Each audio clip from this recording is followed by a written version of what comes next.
Pues hola, muy buenos días. Bienvenidos a Casa SEAT. Mi nombre es Sara de las Heras y soy la responsable de gestión de riesgos y control interno de SEAT. Como os podéis imaginar, me hace especial ilusión recibiros a todos en este evento que busca eso, promocionar la gestión de riesgos, porque en SEAT creemos que este es un elemento fundamental para asegurar que el futuro de las empresas es sostenible y pensamos que hay que seguir avanzando en esta materia. Y, por tanto, durante esta mañana vamos a charlar un poquito sobre todos estos temas. Sobre la agenda del evento, pues después de mí, el señor Salvador Alemán, presidente del Instituto Cerdá, dirá unas breves palabras para introducir el evento.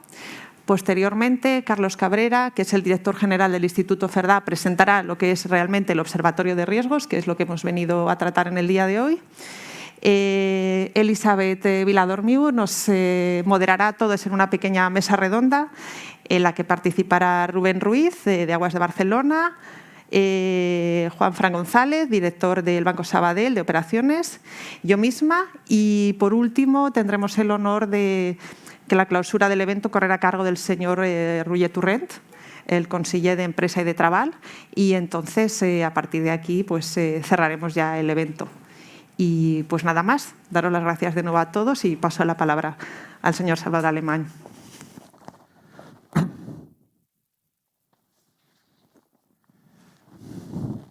Buen día, buenos días. No me acabo de acostumbrar a esto de hablar con la mascarilla, pero en todo caso sí quiero, para empezar, agradecer a SEAT el privilegio de disponer de este espacio, en esta ubicación, en un acto que yo quiero reconocer, digamos, el mérito de organizar, así se ha atrevido el equipo del Instituto, de organizarlo presencial. Evidentemente, esta presencialidad es muy importante para interactuar con el quien se destina el mensaje. Agradecer también al equipo y a las empresas, todas las empresas de diversos sectores que han estado trabajando en este proyecto, haciendo un gran esfuerzo de síntesis del volumen de temas sobre los que se ha reflexionado, el volumen de temas que se han contemplado en este ámbito de un observatorio de riesgos que en este momento son precisamente amplios y en algún sentido también sofisticados. También quiero agradecer a todos los que habéis asistido en este acto y también saludar a los que accederán al conocimiento de la sesión a través del vídeo de la sesión que se está registrando y que estará en la web del Instituto, supongo que a partir de esta tarde o de mañana.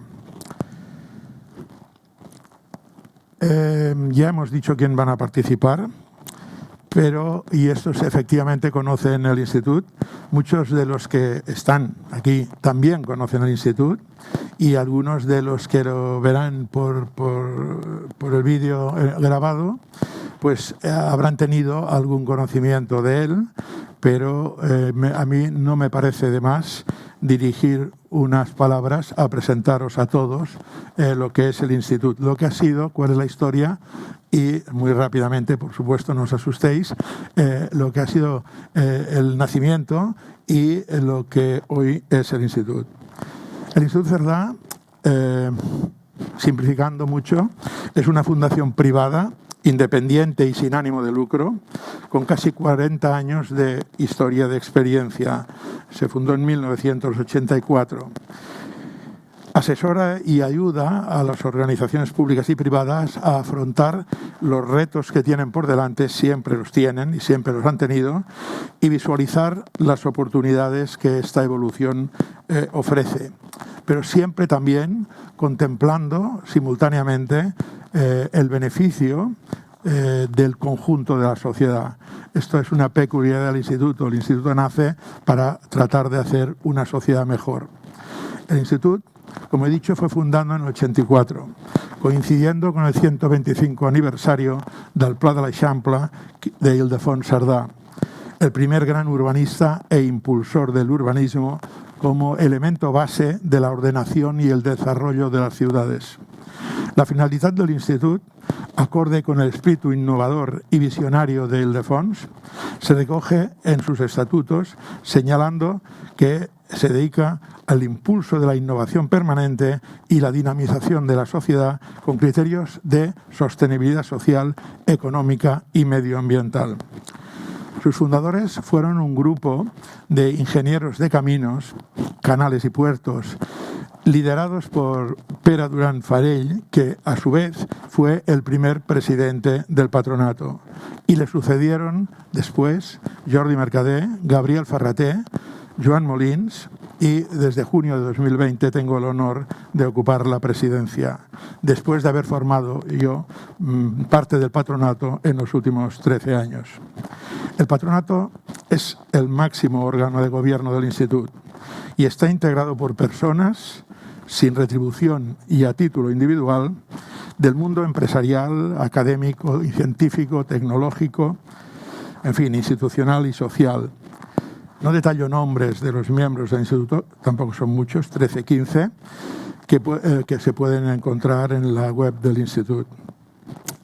Nuestra plantilla, dirigida por Carles Cabrera, que, digo de paso, es el alma desde hace años ya de esta institución, está formada por personas, más de 40 profesionales altamente cualificados, de muy diversos ámbitos, expertos en diversas disciplinas y formación, ingenieros de caminos, industriales, de telecomunicaciones, arquitectos físicos, químicos, ciencias ambientales, biólogos, geógrafos, bueno, y hasta economistas. Bueno, yo digo el hasta economistas porque yo soy economista. O sea, hasta economistas admite el Instituto, lo cual tiene su mérito. Hace un rato hablábamos de que hace ya muchos años el colegio me otorgó, el colegio de ingenieros me otorgó la medalla de Ildefons Cerdà, la medalla del colegio. Y es muy extraño porque esto a un economista, bueno, dice, no soy ingeniero, no, yo soy algo más, soy economista. Esta era una broma entre nosotros. El Instituto, desde el 84, ha impulsado proyectos pioneros en nuestra sociedad. Solo mencionaré algunos. La ventana electrónica que dio lugar a la estructura de Servicaixa, las primeras casas domóticas, diseño de zonas de actividades logísticas, certificación energética de edificios, gestión de residuos y, entre otros, recientemente, un proyecto que está resultando un proyecto de éxito en el Instituto del Servicio de Gestión de Crisis, crisis imprevistas, crisis globales imprevistas. El Observatorio de Riesgos que hoy se presenta está orientado a ayudar al mundo empresarial de nuestro país a protegerse de los riesgos mediante la adaptación a los cambios cada vez más intensos y acelerados. 2 años después de que se iniciase la pandemia de la COVID, estamos viendo como algunas de las medidas que se adoptaron de forma súbita durante los primeros meses y parecía que durarían muy poco tiempo, se están consolidando, introduciendo cambios sin precedentes en las empresas y en su entorno, en la estructura de las empresas incluso y en su entorno. Las medidas de distanciamiento social, la aceleración de la digitalización, la mayor valoración de los servicios públicos o la rotura de las cadenas de suministro globales son algunos de los cambios que están marcando la agenda política y social de todos los países, a la vez que vuelve a cobrar importancia la emergencia climática. No sabemos cómo serán las crisis que viviremos en el futuro, qué retos afrontaremos mañana, pero lo que sí podemos analizar son los riesgos que ya en 2022 suponen una amenaza para nuestro entorno y para nuestras organizaciones. Y de esto trata el observatorio. Hay que prepararse y esto empieza por profundizar en cuáles son estas amenazas y qué factores subyacen tras ellas. Cuáles son esas variables que pueden provocar o acelerar un determinado escenario y para ello es necesario conocer el contexto a nivel global, especialmente el de Europa, pero seguidamente conviene bajar a nivel de cada país y comprender, en nuestro caso, el contexto en España e incluso en Cataluña. Gestionar los riesgos requiere tomar decisiones a corto plazo, pero con la incertidumbre del largo plazo y con la incerteza sobre el beneficio de dichas decisiones o el retorno, incluso el retorno de las inversiones que realizamos. En este contexto, desde el Instituto Cerdà, queremos contribuir al crecimiento económico y social con este levantamiento de riesgos desde la perspectiva de las empresas. Repito, desde la perspectiva de las empresas. Queremos corroborar inquietudes que hemos ido constatando en nuestro entorno empresarial y generar alertas. El Observatorio de Riesgos 2022 que impulsamos constata no ya la aparición o emergencia de nuevos riesgos o la consolidación de riesgos ya conocidos, sino la enorme interrelación entre todos ellos, que puede amplificar y agudizar los efectos en las personas, las empresas y la sociedad en todo su conjunto. Tenemos ante nosotros la oportunidad de prepararnos, anticiparnos a las próximas crisis y este observatorio pretende ser un instrumento para ello, dado que pone sobre la mesa una reflexión amplia sobre el contexto en España y sobre los factores que propician los riesgos para el sector empresarial. Pretendemos ayudar, como siempre, a las empresas a que inicien sus propios procesos. Si es que no lo hacen, ya de análisis, minimización y prevención del riesgo. Para ello hemos contado con empresas significativas de nuestro entorno en el conjunto de España que nos ayudan a definir desde una perspectiva menos teórica, menos académica, sino también más práctica desde la visión de las empresas. Esta es la voluntad de servicio del Instituto Cerdà. Aportar conocimiento experto y elementos para la reflexión que han de servir para orientar la acción, la prevención, la preparación y, en definitiva, contribuir a la resiliencia del tejido económico y social del país. Gracias por vuestra atención a esta breve presentación. Espero que os interese el desarrollo de la sesión. Yo estoy convencido de que va a ser así y paso ya la palabra a Carles Cabrera, director y, como he dicho antes, alma del Instituto Cerdà. Lo del alma la agobia un poco, pero lo digo para que él también se anime. Adelante, Carlos. Gracias. Y este lo puedo hacer yo, ¿eh? Sí, está. Y el papel también, ¿no? Bueno, ahora esto, ¿no?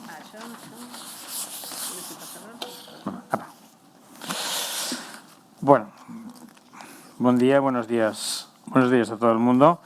Y en primer lugar, agradecer a Casa SEAT, por supuesto, el que nos dé la oportunidad de presentar el Observatorio de Riesgos, que, tal como comentaba el presidente del Instituto hace un momento, es la primera edición, la del 2022. Por tanto, nuestra intención es que cada año podamos venir a presentar o presentarles la nueva edición que se vaya haciendo de manera repetitiva anualmente. Me permitirán también que, aunque ya ha comentado nuestro presidente la vinculación del nombre de Instituto Cerdà con el Ildefons Cerdà, yo creo que cuando presentamos un trabajo, un proyecto como este en el Instituto, la verdad es que me genera una cierta emoción en este sentido, porque estamos respondiendo de una manera muy responsable y al compromiso al nombre que tenemos y que es Ildefons Cerdà, ¿no? Para ser muy breve en este punto, Ildefons Cerdà, en su presentación de la Teoría General de la Urbanización, que yo se la recomiendo que se la lean, la verdad, sobre todo el prólogo, porque es absolutamente excepcional, dice así, ¿no? El objetivo de todas mis aspiraciones es haber hecho algo en el terreno práctico útil para la humanidad, para la sociedad, que parece un poco más suave. Y este es el motivo un poco del Instituto y en la razón de ser nuestra y la razón de ser y de presentar, digamos, hoy aquí un trabajo que es pionero, que es la primera vez que se hace en España y una de las primeras veces que se hace de aplicación a un país en algo que se ha hecho y se ha trabajado a nivel mundial, pero no a nivel país. Y en tercer lugar, en esta introducción me gustaría agradecer muy especialmente al equipo que ha liderado este observatorio, liderado por Núria Santos, que es la responsable del área de riesgos, y sobre todo tanto Marta Viera como Claudia Miñán, que son las dos personas, han sido antes hablaba Salvador del alma, pues yo creo que han sido el alma del Observatorio de Riesgos que tenemos oportunidad ahora mismo de presentar. Un segundo. Uy. ¿Qué le pasa? Bueno, pues si no voy hablando. Bien, me gustaría explicarles… ahora sí, perfecto. Ya el presidente también nuestro ha comentado algunos de los proyectos más emblemáticos del Instituto, pero que nos sirve para decir cómo hemos llegado hasta aquí, cómo hemos llegado a este observatorio de riesgos, ¿no? El Instituto viene, hablábamos hace casi 40 años o más de 35, díganlo ustedes como quieran, trabajando en ámbitos económicos, sociales, medioambientales, muy importantes, en temas muy diversos. Salvador ha podido hablar algunos de ellos. A mí me gustaría añadir, por ejemplo, que aproximadamente hace 10 años pudimos lanzar con Fundación Repsol el primer fondo de emprendedores que se hacía en energía y que en estos momentos es un referente a nivel mundial. Justamente ayer se lanzaba la 11ª convocatoria. Y en el 2010, pues yo me acuerdo que Salvador, que era patrón en aquel momento del instituto, me comentó, me lo dijo 3 veces y como las 2 primeras no le había hecho caso, a la tercera dije, hombre, como es patrón más vale que le hagas caso, porque me dijo que esto de los riesgos y los crisis podía ser muy interesante para el instituto. Y dijo, bueno, pues no sé dónde está, pero bueno, entonces yo le dediqué un poco de tiempo y bueno, estamos aquí, llevamos 12 años trabajando en temas de riesgos y crisis y creo que el instituto con mucho orgullo puede decir que es un referente y va a ser siguiendo un referente en este campo. En 2 temas que yo creo para mí son muy particulares y que nos llevan a decir qué es lo que tienen ustedes en temas. En primer lugar, el Instituto lleva ya impulsados más de 20 observatorios, ¿no? Quizás uno de los últimos, el observatorio que hemos lanzado de colaboración público-privada, que se llama 17, o por ejemplo, el Observatorio de Innovación de Gran Consumo, muy focalizado a lo que es la cadena agroalimentaria y que precisamente el 10 de febrero en Madrid vamos a presentar la 6ª edición de este observatorio. Y sobre todo, y también agradecer muchísimo a las empresas que durante todo este camino, durante esto casi 12 años, nos han ayudado a mejorar, a trabajar en los temas de riesgos de manera permanente. Agradecer a todos los que estáis aquí y a aquellos que, por razones obvias de estos días que corren que estamos obligados a correr hoy en día, pues han tenido que excusarse y no pueden estar aquí con nosotros, pero sobre todo agradecer a todos los equipos de las compañías que hemos podido contrastar, que hemos podido debatir con ellos los riesgos que les vamos a presentar y sobre todo el enfoque del observatorio. A mí en el instituto ya me conocen y yo ya estoy pensando en la 2ª edición y cómo podemos mejorar la primera, ¿no? Con lo cual, yo creo que es muy importante ser conscientes de que esto es una primera edición, que lógicamente pues, tendremos que mejorar en la metodología, en el resultado, etcétera, pero eso evidentemente es nuestra intención de hacerlo año tras año. ¿Por qué un observatorio de riesgos? Pues ya lo hemos comentado anteriormente. Primero porque existen referentes a nivel mundial. Hace justamente una semana el World Economic Forum presentaba, quiero recordar, el 17º informe de riesgos a nivel mundial, pero no había una visión y no existe una visión de España. No existe una aplicación en España y creíamos que esto era suficientemente importante. En segundo lugar, porque la gestión de riesgos es el primer paso para la resiliencia de cualquier empresa y la prevención de riesgos y la gestión de crisis. En tercer lugar, porque estamos en una época de cambios que se caracterizan por su intensidad y su aceleración y que además afectan muy profundamente a todas las empresas y que, por tanto, necesitan una permanente adaptación. En cuarto lugar, por esa experiencia que nosotros les he comentado y, finalmente, por un tema muy importante que va, digamos, al corazón de lo que es el Instituto. El Instituto, desde el año 84, desde que lanzó su primer proyecto, ha abogado por la colaboración público-privada, privada-privada, público-público, dependiendo de la oportunidad, del reto que teníamos por delante. Y si algo queda claro es que los riesgos, que son riesgos complejos, la colaboración público-privada va a ser un elemento absolutamente crítico. ¿Qué es lo que creemos que aporta? Bueno, pues básicamente 3 cosas. Primeramente, una visión externa, es decir, es evidente que todas las empresas analizan sus riesgos de una manera detallada, de una manera absolutamente muy profesional. Prácticamente todas las empresas tienen sus departamentos de riesgos y, por tanto, lo que pretende el Instituto es añadir un elemento, una visión externa para su reflexión y, evidentemente, incorporarla a todos sus procesos y su toma de decisiones. Y sobre todo, tal como comentaba también anteriormente, porque es el primer paso. Precisamente hemos cogido una frase que en la presentación del World Economic Forum, precisamente el martes pasado, decían, ¿no? La resiliencia es un viaje, no un destino, ¿no? Y eso es un elemento que hemos de tenerlo claro. Desde el punto de vista de contexto, ya entrando en lo que sería el informe, hemos de tener en cuenta que hay 4 elementos que en estos momentos hay que tenerlos en cuenta de que nace en este observatorio y en esta primera edición. Primero es el impacto de la pandemia. Estamos, lógicamente, gestionando una pandemia que comenzó aproximadamente hace 2 años y, lógicamente, todavía está en un proceso de gestión que estamos lejos de decir que todavía estaremos en la normalidad. En segundo punto, porque existe una elevada interrelación entre todos los riesgos. Todos los riesgos es muy difícil separar un riesgo de otro y luego, por tanto, hay un elemento de interrelación muy importante. Estos riesgos son cada vez más intensos y más acelerados. Cada vez nos estamos encontrando con riesgos que se aceleran y cambian más rápidamente en el tiempo. Y finalmente, y esto también lo decía el World Economic Forum hace justamente una semana, será imprescindible para abordarlos la colaboración público-privada, privada-privada y público-público. Es decir, el que pretenda pensar que los riesgos se pueden analizar y se pueden llevar de una manera individual, empresarialmente o de manera institucional, está profundamente equivocado. La metodología, muy rápidamente, lo que hemos hecho ha sido, yo digo, no vamos a inventar la rueda, habían observatorios a nivel mundial, Lloyds, Allianz, el World Economic Forum que acabo de comentar, que ya tenían sus propios observatorios, los hemos analizado en profundidad y a partir de ahí, con expertos que ahora comentaré, hemos hecho la adaptación al país. Hemos hecho un ejercicio de seleccionar aquellos que nos parecían más importantes por su singularidad en el 2022, por su probabilidad y su impacto y sobre todo porque son muy específicos de los meses que vamos a tener por delante. Y hemos seleccionado de los 31 riesgos que ya me avanzo que hay en el informe, 10, por decir 10 es un número bonito, en el cual consideramos que sí que valía la pena destacar dentro del observatorio. ¿Cómo hemos realizado, digamos, este análisis de experto? Hemos utilizado a las 40 personas que trabajan en el instituto, tanto en Barcelona como en Madrid como en Santiago de Chile en este caso.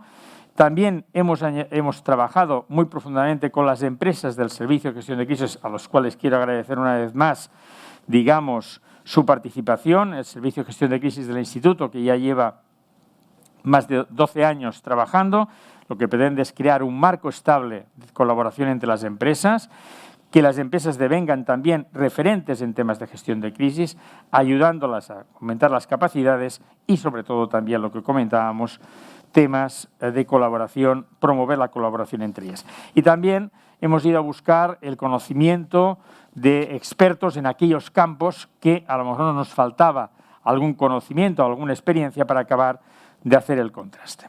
Bien, el informe que a partir de hoy ya podrán descargarse todos ustedes en la web del Instituto, está estructurado de una forma muy sencilla en 4 partes. Se describe qué es el riesgo, cómo definimos el riesgo.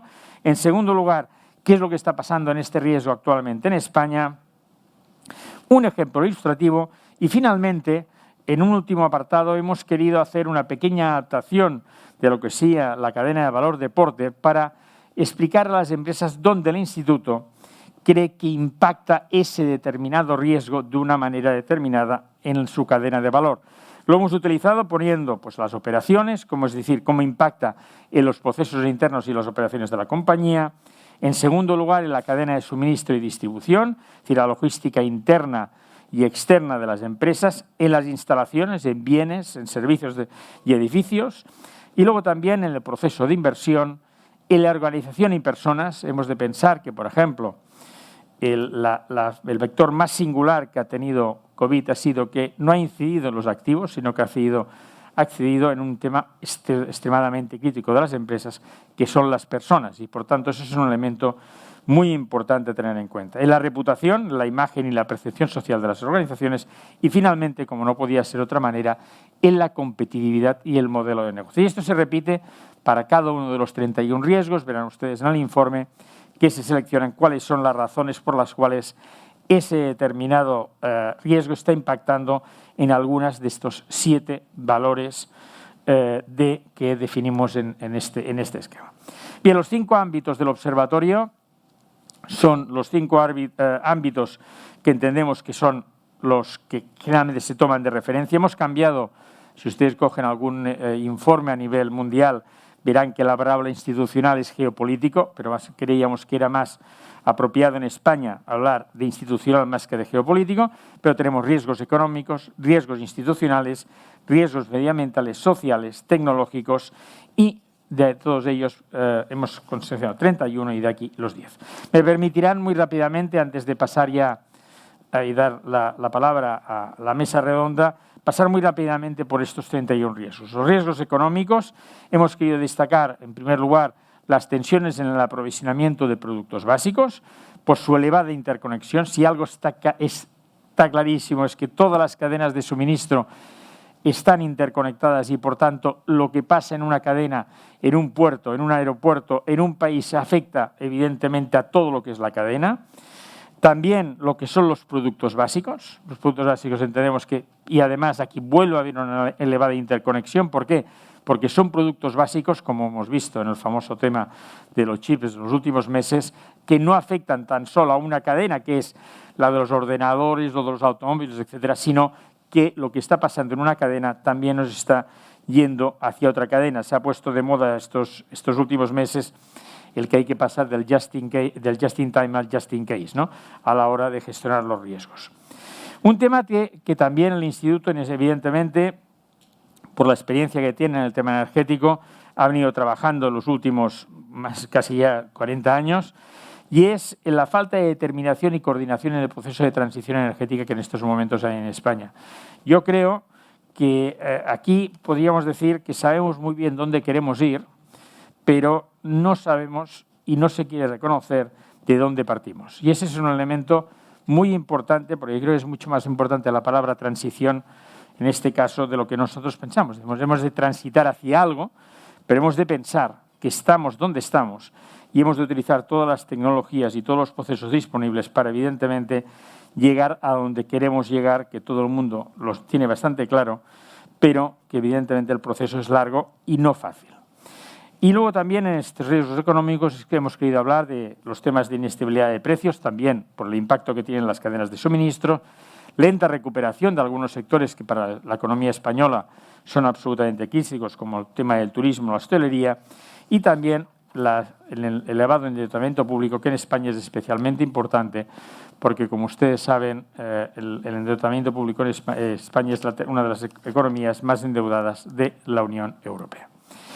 Por lo que hace revista a los riesgos institucionales, hemos querido destacar 2 de los, en este caso 7 también, que destacamos a título de riesgos institucionales.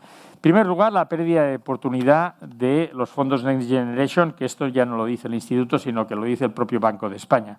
Es una oportunidad de país, pero es una oportunidad para las empresas.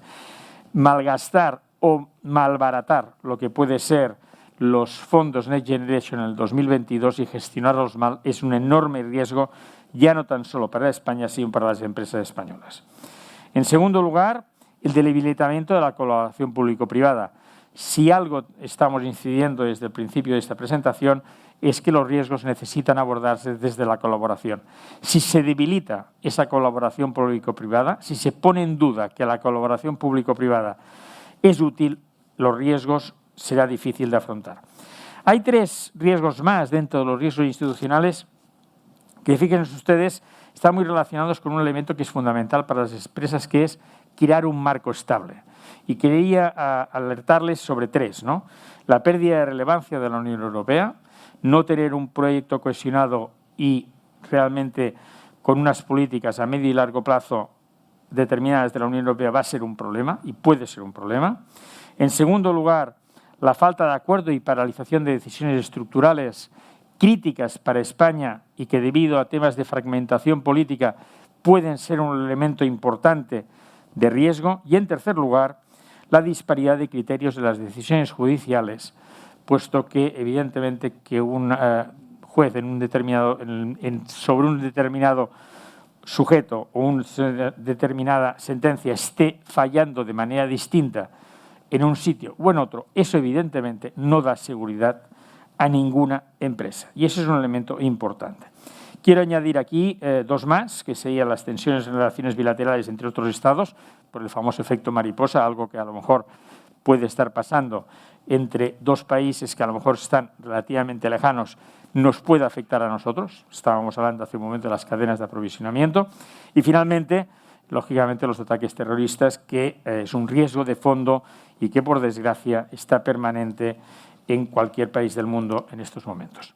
Desde el punto de vista de los riesgos medioambientales, que yo diría que está sobre el marco, evidentemente, del paraguas del cambio climático, y aunque está aquí en segundo lugar, lo hemos puesto en negrita en segundo lugar, pero es igual, yo me gustaría hablar primero este punto. ¿Por qué? Porque el avance del cambio climático, el fracaso de las políticas de mitigación y la insuficiente adaptación cada vez va a causar efectos más graves, cada vez va a ser más costosas las medidas de prevención y finalmente las medidas que surjan a raíz de intentar adaptarse y mitigar el cambio climático van a ser medidas más urgentes, menos pensadas y, por tanto, más severas.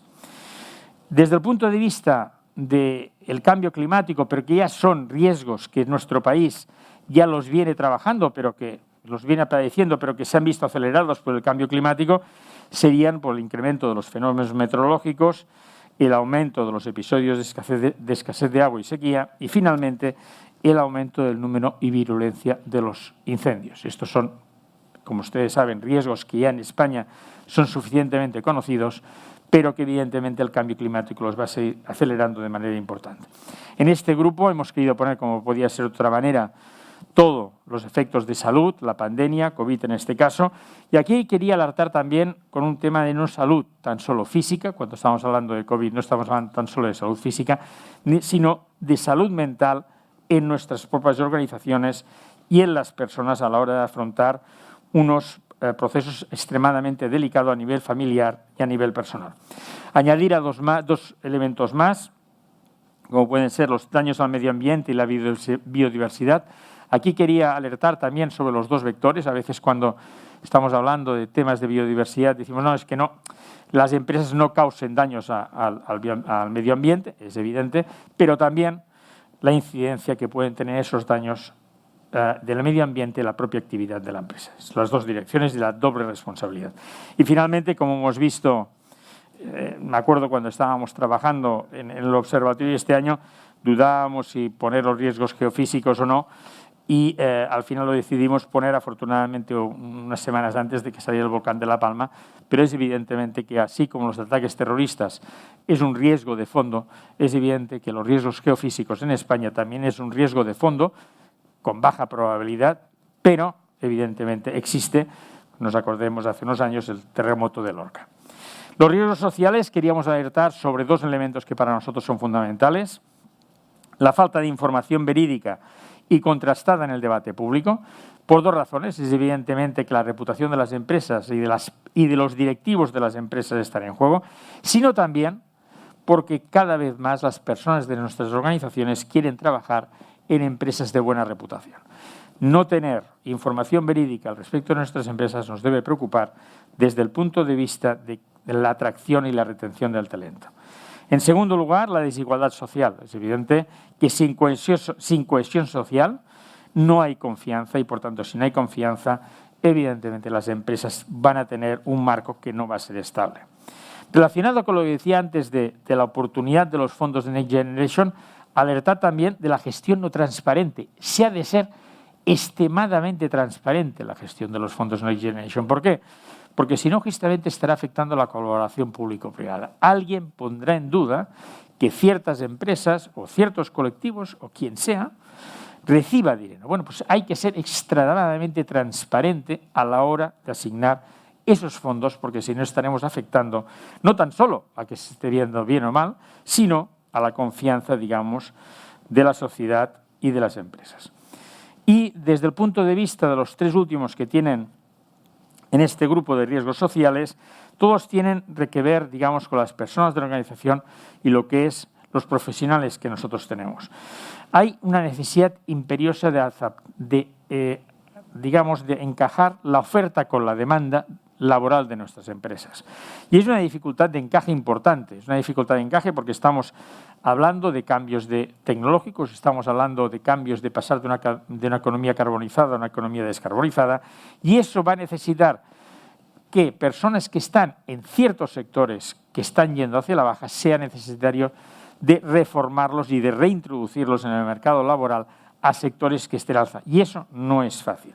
Con dos colectivos que para nosotros evidentemente son significativamente importantes, como no podía ser de otra manera, que son los colectivos de jóvenes y de los colectivos de inmigración.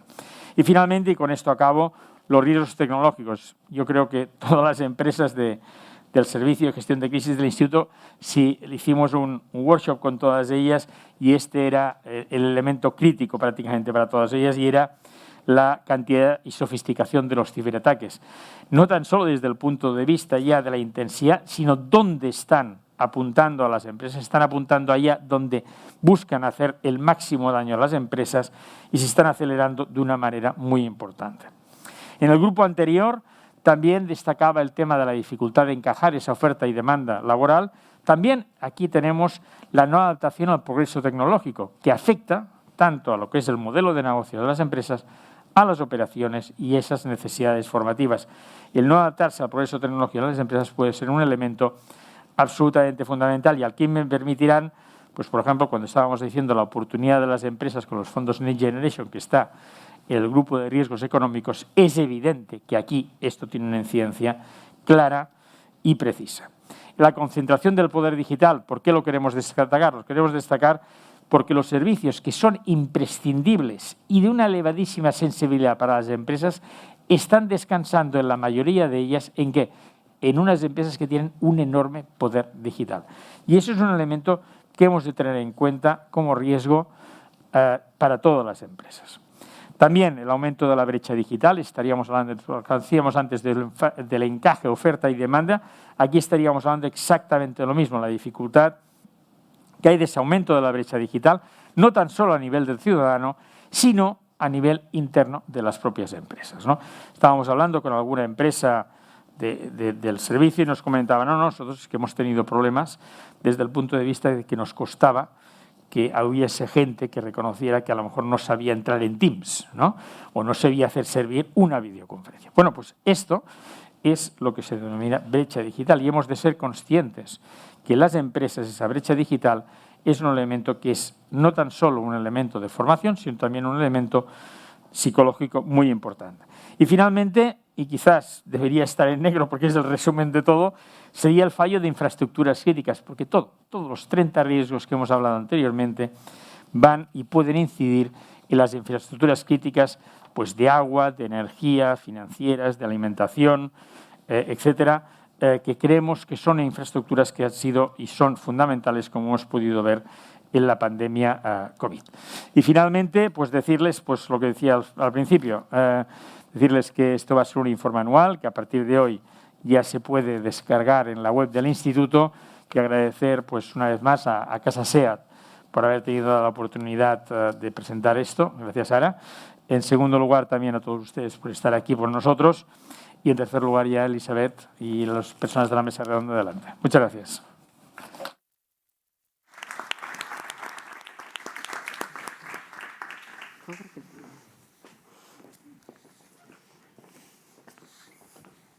Mira, yo pensaba, Sara aquí, por favor. ¿Dentro? Rubén aquí, por favor. Vale. Y Juanfran, gracias.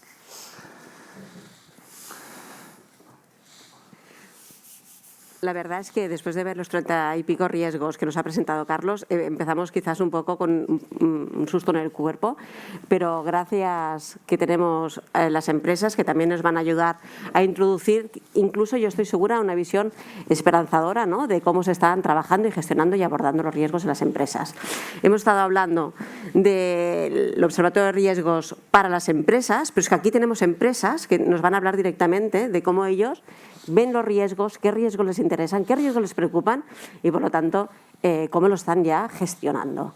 Me voy a permitir presentarlos todos de golpe y luego empezaremos la ronda de preguntas. En primer lugar, tengo a mi derecha a Rubén Ruiz, es director general de Aguas de Barcelona. Es ingeniero de caminos, canales y puertos por la UPC, pero después yo destacaría tu máster en gestión integral del ciclo del agua y los estudios en la Valley Digital School. Más de 20 años trabajando en lo que son las empresas del sector del agua, ciclo completo, a veces solamente pensamos en suministro, y relacionado en concreto con las operaciones. De hecho, cuando arrancó la pandemia, Rubén a ti ya te cogió como director de operaciones del todo el grupo Agbar y actualmente ya asumes la responsabilidad de director general dentro de Aguas de Barcelona. Sara de las Heras, tú te has presentado, en efecto, responsable de riesgos de SEAT desde el 2011 y además dentro de los últimos años has ido asumiendo otras funciones de control y de tesorería. Licenciada en Económicas y con experiencia en muchas funciones que tienen que ver con una empresa industrial. Desde el 2018, en concreto, en esa parte más de control interno y de continuidad de negocio, te ha permitido estar en contacto con grupos de otros grupos de gestión de riesgos del grupo Volkswagen, por lo tanto, bienvenido será esta visión de empresa grupo Volkswagen, y también te ha permitido y has tenido mucho interés en estar siempre participando en grupos de trabajo con otras empresas del tejido económico en gran medida que tú ya te has vinculado directamente. Y también está con nosotros Juan Francisco González, director de Operaciones Centralizadas del Banco Sabadell, licenciado en Administración y Dirección de Empresas, desde el 2008 en Banco Sabadell, asumiendo diferentes funciones, ¿no? En primer lugar, temas de responsabilidad de la organización corporativa, eficiencia, recursos humanos, un tema del cual hoy también hablaremos en lo que es la parte corporativa de Banco Sabadell. Has liderado muchos procesos de integración bancaria, de carve-out y muchos proyectos de transformación. Justamente yo creo que es uno de los temas que será bienvenida la aportación que nos puedas hacer de proyectos de transformación en riesgos, en intervención y en control. Y actualmente, como director de operaciones, eres responsable de la administración de productos de pago, mercados financieros, cuentas, relación con el cliente y mucho que ver con el marco de control del modelo operacional y de continuidad de negocio. Gracias a los tres por prestaros, ¿no?, de alguna forma a poder compartir con las empresas que están hoy aquí, con las asistentes y con los que os van a escuchar seguidamente porque el acto se va a pasar posteriormente. Por lo tanto, agradeceros de entrada vuestra predisposición y que sois como una pequeña muestra, ¿no?, de las empresas con las que colaboramos de forma sistemática en el servicio que nos ha presentado Carlos Cabrera. Por lo tanto, también allí hay un punto en representación de lo vuestro y de los compañeros que hoy no están con nosotros. Voy a lanzar una primera pregunta para los tres y después ya sabéis que tenemos algunas preguntas particulares, pero sentiros libres, ¿no?, de poder opinar e intervenir sobre la pregunta que haya podido hacer a cualquiera que esté en este tema, ¿no? En primer lugar, hemos escuchado esto, ¿no?, los riesgos para las empresas, pero vosotros, que ya sois empresa y que sois empresa, ¿cuáles son esos riesgos que más os preocupan? Si queréis decir uno. Y si ese que ya vais a comentar lo habéis estado, ¿no?, viviendo en los últimos años, ¿cuál es el que más os preocupa de cara al 2022? Y si os parece, la primera pregunta haremos la ronda, empezando por Rubén. Muchas gracias, Elisabet. Yo seré un poco provocador, si me permites, ¿eh? Sí. Por supuesto, el principal riesgo, lo que nos preocupa a nosotros, es el cambio climático. Pero si me permites, el cambio climático hoy en día ya no es un riesgo. El cambio climático, como decimos los ingenieros, es una condición de contorno. Existe y está ahí. Es verdad que no lo tenemos perfectamente definido, es verdad que no conocemos exactamente las afectaciones que tiene, pero es una realidad ya, ¿no? Por lo tanto, el riesgo es lo que nosotros hagamos o lo que nosotros dejemos de hacer en los próximos años. Por lo tanto, el riesgo está en la acción o en la inacción de cada uno de nosotros, desde nuestras entidades, organizaciones, administraciones públicas, empresas, ¿no? Y en este sentido a nosotros nos preocupa mucho la afectación que tiene a la emergencia hídrica el cambio climático, ¿no? Y lo bueno cuando hablamos de estos temas es que no, si buscas en la hemeroteca no me tengo que ir muy lejos. Ayer mismo El País, la edición de Cataluña, publicó que el año 21 ha sido el año más seco en el área metropolitana de Barcelona.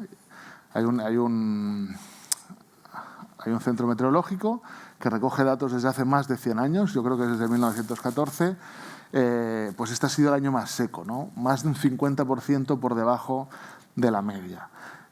algo que se ha repetido, que ha sido un año muy seco y caluroso en Cataluña, como todos. O sea, si veis los últimos 20 años, todos han ido muy por encima de la media en temperatura y normalmente por debajo de la media en pluviosidad.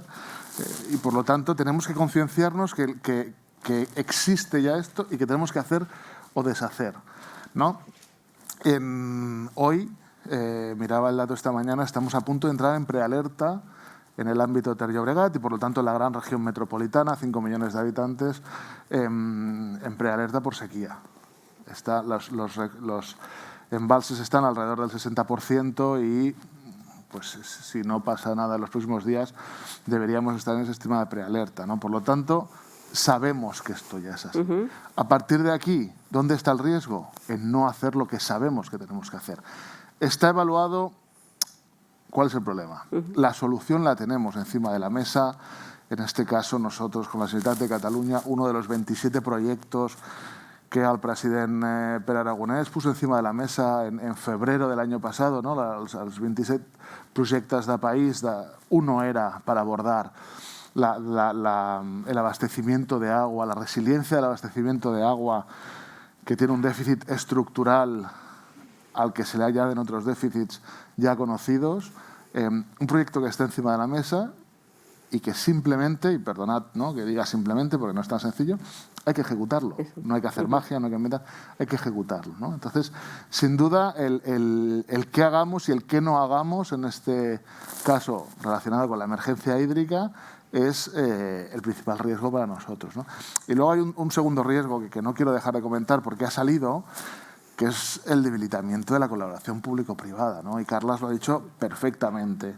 Ante los retos que tenemos hoy, ¿no?, y hemos hablado de desabastecimiento, de cadena de suministro, transición energética, cambio climático, ante estos retos que tenemos como sociedad, pensar que vamos a poder triunfar, afrontarlos con garantías de éxito, desde la individualidad del ámbito privado, del ámbito público, del tercer sector, es equivocarse. No va a pasar, es imposible. Los grandes éxitos que hemos tenido en el pasado, por ejemplo, la ciudad de Barcelona, ¿no?, y es l'Institut Cerdà, ¿no?, el gran éxito que tuvo el desarrollo de la Eixample en Barcelona es que colaboró todo, colaboró el ámbito público, el ámbito privado. Sin todo eso, no hubiera sido posible. Sin esa reordenación urbana que plantea Cerdà, pero también sin esa gestión, sin esa distribución de agua a todos y cada uno de los puntos de l'Eixample, esa gestión de las aguas residuales que García Faria, otro ingeniero que a veces se olvida, que planteaba, ¿no? No puedes tener una ciudad de muchos millones de habitantes si no tienes una correcta evacuación y gestión de las aguas residuales. Transporte público, si todo eso no se coordina de forma que todos sumamos, vamos al fracaso seguro. Y ahora podría ser nuevamente un ejemplo, ¿no?, la necesidad de estos riesgos. Totalmente. Cambio climático, sequía. La verdad es que no sé hasta qué punto las empresas son suficientemente conscientes de cómo les puede afectar entrar una emergencia hídrica. Me ha parecido que también tenemos que tomar nota de este riesgo inminente porque las empresas seguro que nos va a afectar. Sara, ¿quieres mencionar el de 2021-2022? ¿Cuál sería para SEAT el principal riesgo? Y luego ya seguimos con otros de... Pues yo creo que cuál sería y cuál ya está siendo. Cuál ya ha sido es el famoso tema de semiconductores. En SEAT nos planteamos el 2021 como el año de recuperación de todo nuestro suministro tras la pandemia. Éramos muy optimistas, habíamos identificado, yo creo que la industria de la automoción ya identificó al inicio que los semiconductores iban a ser un elemento importante, pero pensábamos que con las medidas y con los reajustes tras los confinamientos todo se iba a reactivar y enfrentaríamos la segunda mitad del 2021 de una manera mucho más ágil y no fue así, para gran sorpresa de toda la industria. Y entonces, pues evidentemente empezamos a desarrollar todas las paquetes de medidas, ¿no? Desde el grupo Volkswagen, pues evidentemente crearon equipos de compras específicos para revisarlo. Nuestros equipos técnicos revisaban qué necesitaban todos nuestros coches para ver si había soluciones tecnológicas pues que no habíamos quizás explorado y que era importante.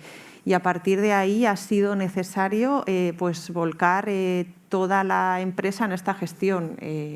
Pues hemos tenido que readaptar toda nuestra producción todos nuestros proveedores, el resto, claro, no solamente están los proveedores de los semiconductores, están todos los proveedores que arrastramos en nuestro proceso productivo y que se tienen que alinear con estos cambios de producción que estamos haciendo. Toda la plantilla, ¿no?, con nuestros acuerdos con la representación social, que sin estos acuerdos pues es imposible avanzar. O sea que realmente cuando existe un riesgo de este calibre es importante que todos intentemos ir de la mano. Y a pesar de las grandes dificultades, es verdad que en 2021 hemos conseguido superar la producción del año anterior en un 10% y aún así nos ha quedado pedidos de nuestros clientes por poder responder. Y 2022, pues la sombra de este ciprés es muy alargada y todavía seguimos con esta sombra encima, por lo menos en esta primera mitad del 2022 pensamos que esto va a seguir así. Aunque somos optimistas y bueno, ya hemos aprendido bastante y quizás ahí tengamos nuestro punto fuerte, pero bueno, creo que es un ejemplo de que si hasta ahora siempre pensábamos en los riesgos, ya no de nuestra pequeña empresa, miramos a nuestro sector, ahora tendremos que abrir mucho más, ¿no?, los ojos y la mirada e intentar entender qué ocurre en otros sectores, ¿no?, porque pues, quizás no, como industria no supimos ver que otros sectores tenían la avanzadilla en estos temas y quizás tenían mucho más expertise en esta gestión que la que hemos tenido nosotros. Pero bueno, pues justamente lo que decías, el enfoque optimista es que de los riesgos hay que, sobre todo, ocuparse más que preocuparse, hay que ocuparse, ¿no? Y ahora cuando le escuchaba a Rubén hablar de la sequía, pensaba ya, bueno, realmente llevamos años trabajando en el ahorro de agua en nuestro proceso productivo, pues habrá que echarle un nuevo vistazo y una revisión, ¿no? Entonces, para eso me sirven a mí estas charlas, ¿no? Para decir, uy, cuando llegue a casa miraremos cómo tenemos nuestros procesos. Y otro mensaje que dejas para la audiencia es flexibilidad. O sea, el riesgo estaba quizás en el radar, quizás un poco más lejos, no lo teníamos suficientemente previsto, pero en todo caso, agilidad y flexibilidad. Joan Fra, Banc Sabadell, ¿cuáles serían los riesgos que el 2021 ya estáis viviendo y pensáis que el 2022 va a estar en la franja alta? Pues, bueno, en primer lugar, felicidades por el panel, porque me parece que vamos a poder ofrecer a la audiencia diferentes riesgos y creo que no vamos a coincidir, lo cual yo creo que es una buena lección. Yo creo que fundamentalmente hay dos que ya estamos viviendo y que yo creo que son los más importantes. En la industria bancaria, el primero y más relevante son los ciberataques, ¿no? Es un riesgo que tiene una tendencia alcista. De hecho, vosotros reflejáis en vuestro informe como uno de los riesgos tecnológicos relevantes. Hay algunas cifras, me parece que el informe habla de una tendencia alcista de hace unos años, cada 40 segundos se producía un ciberataque, estamos ya en 11 y os puedo decir que en la industria bancaria hay largos periodos donde tenemos cada 3 segundos, ¿no? Y que prácticamente en 2021 se ha doblado la cifra de 2020, ¿no? Yo creo que es uno de los riesgos claramente más preocupantes. La industria bancaria es una industria que se caracteriza fundamentalmente por la confianza que otorga a sus clientes en la protección de sus datos económicos, en el asesoramiento de sus productos, en la protección de sus fondos y, por tanto, cualquier amenaza que tenga que ver con estos principios lo que hace es que genera impactos relevantes operativos, económicos y reputacionales, ¿no? ¿Y cómo se minimiza? ¿Cómo nos enfrentamos? Pues fundamentalmente con especialización, dedicación y anticipación, ¿no? Y en esa especialización, y luego creo que lo veremos, tiene mucho que ver el poseer o el disponer de perfiles que competencialmente estén preparados para anticipar los comportamientos que pueden haber, que ya están habiendo y que nos puedan proteger. Además, el contexto, digamos, de transformación digital lo que ha hecho, y vosotros también lo reflejáis, ha incrementado la superficie de ataque para los ciberdelincuentes y, por tanto, es uno de los riesgos que más nos preocupa. El segundo, que también me parece relevante, es el riesgo de no transformarse. Y aquí creo que el informe dice de no adaptarse al progreso, yo añadiría de no adaptarse a la velocidad o a la expectativa de tiempo que están exigiendo consumidores y clientes, ¿no?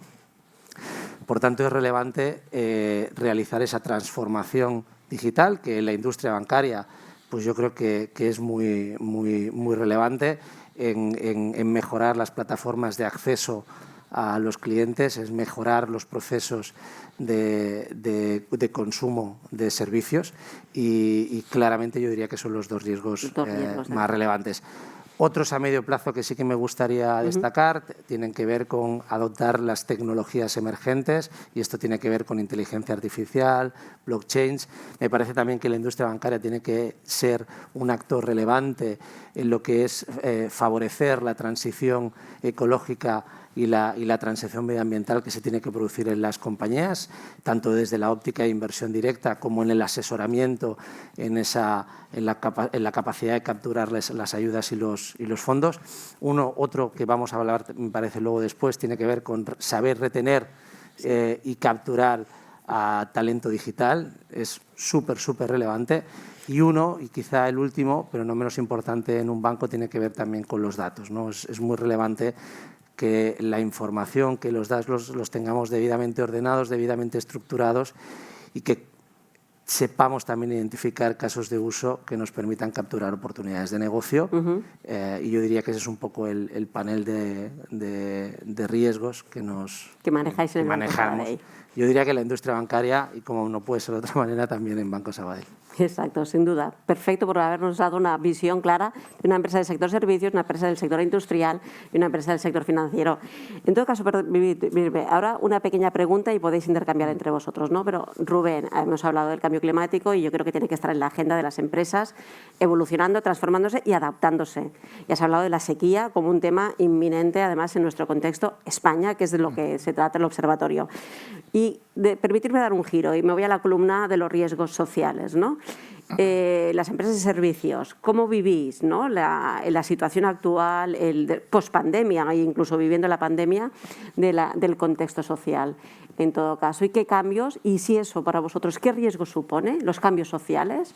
Temas relacionados con la cohesión social, con el debilitamiento y cómo los estáis afrontando. Desde el punto de vista social, ¿no? Esta pandemia, que ha sido un acelerador de muchísimas cosas, digamos, ya nos ha mostrado dos aspectos que ya conocíamos y que se han consolidado, ¿no? El primero es el tema de la vulnerabilidad, ¿no? La crisis anterior ya generó algo, identificamos algo que no pasaba, ¿no? El recibo del agua es un recibo que pagaba todo el mundo, prácticamente todo el mundo, ¿no? Básicamente porque era un recibo barato, ¿no? Y de un bien pues que todos valorábamos, ¿no? Con la crisis pasada empezamos a tener morosidad en este sentido. Se identificaron bolsas de vulnerabilidad, ya no donde todos, ¿no? En aquellos barrios que lo sabíamos, sino dispersas por todo el contexto metropolitano y esto trascendió también lo que es el ámbito metropolitano y podemos decir que fue con más o menos intensidad, fue una normalidad en toda España, ¿no? A partir de ahí, Aguas de Barcelona, totalmente comprometida con que el agua es un servicio, es un derecho fundamental, es un servicio esencial, generó un fondo de solidaridad para poder cubrir, digamos, el coste de estas facturas y que nadie perdiera el acceso al agua por no poder pagarla, ¿no? Y esto se establece en 2012 y en aquel momento se establece como una herramienta coyuntural. Oye, mira, estamos saliendo de la crisis, ¿no? Y esto, bueno, pues un par de años y luego ya volverá donde... Lo que nos hemos dado cuenta es que no ha sido así. Se ha ido consolidando esta vulnerabilidad, ha ido creciendo y ha crecido incluso en los años buenos, ¿no? Buenos económicamente, no sé, entre el 16 y el 19 tuvimos un crecimiento estable del PIB, una media del 3% del empleo, y aún así la gente que se acogía a este Fondo de Solidaridad de Barcelona se multiplicó por 3 en 4 años, ¿no? Por lo tanto, estas bolsas de vulnerabilidad de personas que entran y luego es muy difícil que salgan en esta situación de vulnerabilidad, con la pandemia digamos que se ha critificado, ¿no? Y por lo tanto ahí estamos poniendo todo nuestro esfuerzo para garantizar, por un lado, que esa gente sigue teniendo agua, y así es, y así seguirá siendo, sin ninguna duda, pero intentando ayudarles con proyectos sociales para que salgan de la vulnerabilidad, porque al final la buena gestión es sacar a esa gente, ayudar a que esa gente salga de la vulnerabilidad, ¿no? Sí, sí. Y el otro aspecto fundamental es que hoy en día el cliente tiene que ser el centro de la compañía. No podemos pensar en compañías donde el cliente es un stakeholder más. No, el cliente es el centro. Tenemos que focalizar todos nuestros procesos y toda nuestra actuación a que el cliente tenga lo que quiere y cuando quiere. Por supuesto el agua, pero también en aquellas interacciones, digamos, comerciales, de atención al cliente, también. Y el cliente ya no es el que era, ¿no? Por lo tanto, hace unos meses oye, nosotros, nuestra atención al cliente es en castellano y en catalán, aquí en Barcelona, y pensábamos, ¿no? Y en un café hablando, ¿no? Hostia, pues tendríamos que poner inglés, ¿no? Y alguien dijo, no, inglés, sí, por supuesto, pero a lo mejor habría que poner urdú, ¿no? O a lo mejor habría que poner árabe. Y lo que en un principio, ¿no? Hostia, pues es así. Y a día de hoy somos capaces de atender a los clientes, por supuesto en castellano y catalán, también en inglés, pero también en urdú, en árabe y en chino mandarín y, por supuesto, en lenguaje de signos. Por lo tanto, ¿no? adaptándose a la Claro, nueva realidad social, claro. que de alguna forma, como empresa de servicios básicos, ya lo estáis viviendo. Y Justo. realmente me parece interesante esto que comentas, que ha dejado de ser cíclico y es sincrónico, o no va sincronizado con cualquier época, Sí. subamos o bajamos, ¿no? Nuestra economía. Sí. Y estos cambios sociales, ¿no? Hace que quizás una empresa que la opción coche la puedes comprar, pero la opción agua no. La opción, ¿no? Servicios del banco pueden ser más opcionales, pero la opción agua no. Y por lo tanto me parece un elemento diferenciador cómo introduce la gestión de esos cambios sociales en tus propias operaciones. Sí. Gracias, Rubén. Sara, hay un tema que hemos comentado, ¿no? Gestionar riesgos es gestionar incertidumbre. ¿Hago hoy esto pensando que quizás mañana? ¿No? Bueno, en todo caso, algunos ya me están impactando. Y hay un tema que nos parece relevante vinculado con la transición energética, que tiene implicaciones directas con la estrategia de la compañía y las operaciones de la compañía. Y aquí te quería preguntar, el riesgo, no de transición, que vamos a transitar seguro, sino de incertidumbre que se vincula en estos momentos a la transición energética, ¿cómo se está gestionando y cómo lo tiene SEAT? Bueno, transición energética no es que ya estamos en ella, ya es una realidad, ¿no? Hace unos años, cuando salió una normativa de CO2, ¿no? La industria de la automoción, ¿no? Se puso a desarrollar justamente la tecnología para ser capaces de dar respuesta, ¿no? a este reto que todavía no teníamos una respuesta tecnológica. Y por fin ya ha llegado el momento en el que sí, ya tenemos una respuesta, somos capaces de hacer productos y coches eléctricos híbridos, pero ¿por qué estamos todavía en esta transición? Bueno, en el 2019, por ejemplo, en Europa las ventas de coche eléctrico eran un 2, el año pasado ya llegaron a un 10, pero claro, realmente para alcanzar estos objetivos que queremos climáticos, o sea, realmente tenemos que dar todos una absoluta vuelta, ¿no? Todo el sector, todos nuestros clientes, ¿no? Tienen que pasarse a coche eléctrico. Y bueno, sí, ofrecemos productos, yo creo que todas las empresas estamos comprometidas, algunos clientes también, pero es un reto porque efectivamente muchos clientes preguntan ¿y dónde cargo el coche? Y entonces ahí es cuando no todos tenemos el mismo nivel de transición energética. Exacto. Y en este sentido es muy importante que de un modo rápido todas estas posibilidades de carga de coche existan. Por tanto, este es el riesgo principal, ¿no? Que puede hacer el momento de correcto, este es el riesgo.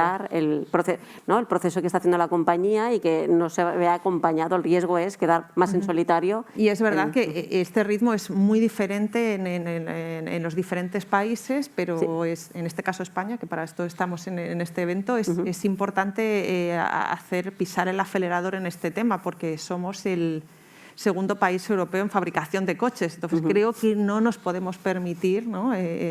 Quedarnos atrás porque dejaremos atrás un gran sector y esta gran oportunidad también a nivel de medio ambiente. Porque independientemente de que vendamos coches de un estilo, nosotros tenemos coches de combustión, ese no es nuestro problema como compañía, pero el CO2 está ahí y yo creo que es importante que todos seamos capaces de aportar y yo creo que en el sector necesitamos esa colaboración pues no sé, público, privada, porque de todo es necesario ahí, ¿no? Sí, para que el riesgo no se convierta realmente en un haber quedado para al que margen realmente no del siga, sector, de la pueda ir transición. disminuyendo, porque de momento está estabilizado y no decae.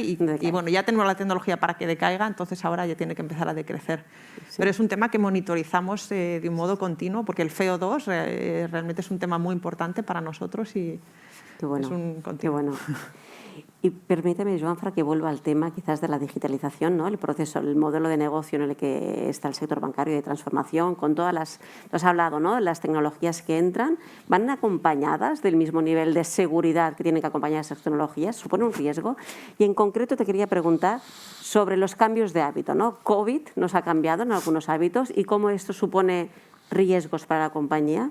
Y has comentado también el tema no solamente de los propios trabajadores y el talento, ¿no? Pero también la cuestión digital de la sociedad. ¿Cómo lo estáis trabajando? Este riesgo de quedar digitalmente, ¿no? Bueno, efectivamente lo que ha habido, lo que ha habido es un cambio de comportamiento en el consumo de bienes y de servicios mucho más digitales, provocados claramente por la pandemia, ¿no? Y además, lo que sí que observamos, y además esto es más en un contexto macro que no solo en el banco, es que hay claramente un cambio en las preferencias, o que ha habido un cambio en las preferencias del consumidor en la pandemia para consumir más de banda de bienes que de servicios. Y esto además ha provocado en algunas cadenas de suministro, y se refería antes ella a pues cierto colapso o ciertas parones en determinadas cadenas de suministro, como pueden ser los semiconductores, que nos han generado efectivamente pues problemas en la oferta, con lo cual ha derivado en incremento de precios y por consiguiente ha ido modificando las reglas del juego, ¿no?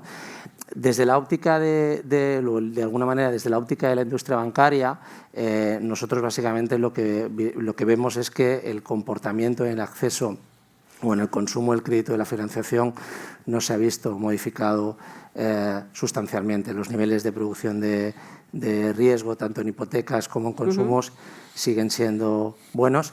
Si bien es cierto que efectivamente lo que hemos visto, y esto por colectivos es mucho más visible, pues que colectivos con edades más avanzadas consumen muchísimo más productos digitales que lo que hacían antes de la pandemia.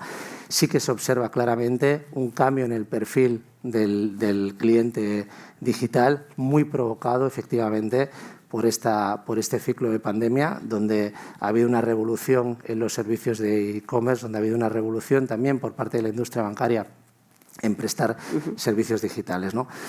También es cierto que vamos viendo cómo se va recuperando un poco esa demanda de servicios en detrimento de los bienes. El otro día veía cifras de la facturación por sectores de actividad en sus comercios y veíamos cómo habíamos cerrado en 2021 en los sectores de, por ejemplo, hoteles y agencias de viaje con cifras de facturación 200% en el cierre del 2020, en ocio un 120% y en restaurantes o en supermercados en cifras parecidas a un incremento del 100%, ¿no? Por tanto, lo que sí que vemos claramente es que se va ajustando la demanda a lo que eran un poco las reglas básicas antes de la pandemia, pero lo que sí que es cierto es que ha habido un cambio muy relevante en el perfil de cliente y además incluso las cifras que manejamos de clientes digitalizados, es decir, clientes que tienen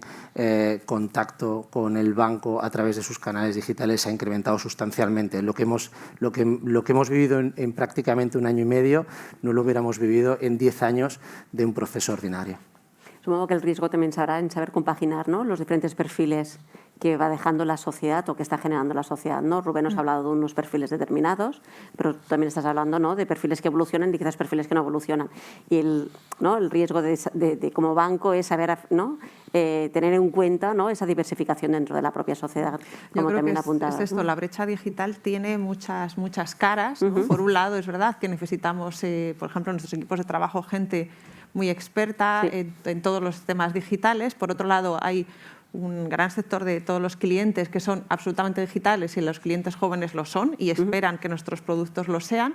Y por otro lado hay que compaginar con nuestros clientes que no son tan jóvenes y quizás les pilla al pie cambiado, y entonces la tecnología que les debemos ofrecer tiene que ser capaz de responder a las inquietudes de unos y de otros, ¿no? Y yo lo digo a veces, ¿no? Cuando te sientas en un coche tienes que ser capaz de entenderlo, no de quedarte y decir, wow, es fascinante. Pero aparte de fascinar a nuestros clientes, tienen que ser capaces de utilizarlo. Y entonces, esta brecha digital es algo de lo que hay que, yo creo, y en el futuro tendremos que estar más permanentemente atentos, porque hasta ahora el gran reto era modernizarse, ahora es al ritmo adecuado y con los perfiles adecuados. Y yo creo que este es un reto que tenemos todas las industrias por delante. Tal cual. Sí. Seguro que en el agua también ha pasado. Yo tengo dos preguntas que me gustaría ver si podemos hacer una ronda rápida y contestáis con el nivel de agilidad que os apetezca, ¿no? La primera, que no puedo salir de esta sala sin poder pensar. Vosotros como empresas está claro que tenéis vuestros mapas de riesgos y hacéis gestión del riesgo. ¿Cómo veis el sector? ¿Cómo veis España? ¿Cómo veis el tejido empresarial, que no es de gran empresa, sino que es pyme? Y por lo tanto, ¿qué mirada podríais transmitir, ¿no? O qué podríais invitar al resto de empresas? Esta sería una. ¿Cómo veis el tejido empresarial español frente a los riesgos que nos deja la situación post-COVID?